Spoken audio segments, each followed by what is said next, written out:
అన్న క్యాంటీన్లు ఈ నెలలో వస్తాయి. అట్లాగే బస్సులు ఫ్రీ ఈ నెలలోనే వస్తాయి. క్రిందటి నెల పెన్షన్ ఎనఫ్. మిగతాది ఏదైతే సూపర్ 6లో ఉన్నటువంటి తల్లికి వందనమా, లేకపోతే ప్రతి మహిళకి మహాలక్ష్మి పథకం 1500 రూపాయల, లేకపోతే గ్యాస్ బండల, ఇవి కొంత టైం పడుతాయి అనుకుంటా. ఎందుకంటే ఓటాన్ అకౌంట్ బడ్జెట్ 31తో ముగిసిపోతే కొత్త ఓటాన్ అకౌంట్ బడ్జెట్ 4 నెలలు పెడితే అందులో సంక్షేమానికి ఇచ్చినటువంటిది 15,000 కోట్లు. యాక్చువల్గా ఇప్పుడు పెన్షన్లకి నెలకి 4,000 కోట్ల రూపాయలు అవుతున్నాయి. అంటే రాబోయే 4 నెలలకి 16,000 కోట్ల రూపాయలు. అంటే అందులో కూడా ఒక 1000 కోట్లు పెన్షన్లకి తగ్గిస్తారు. అదే చెప్తున్నారు కదా, అనర్హుల్ని తీసేస్తామని. ఆ లెక్కన 1000 కోట్లు తగ్గిస్తారు.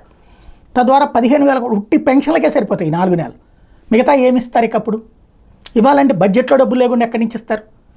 ఓటాన్ అకౌంట్ అంటేనే ఉన్న జమాపద్దులు, మనకు వచ్చే డబ్బులు, పోయేటటువంటి ఖర్చులు అన్నట్టు. కాబట్టి ఇప్పుడు సూపర్ 6లో కొత్తగా అమలు చేయకపోవచ్చు. 4 నెలల తర్వాతన బాబుగారు సంపద సృష్టించడానికి సంబంధించిన ప్రణాళికలు ఏమన్నా సక్సెస్ అయితే అప్పుడు చేస్తారా, లేకపోతే అప్పుడు మరో 4 నెలలకి ఓటాన్ అకౌంట్ బడ్జెట్ పెడతారా చూడాలి.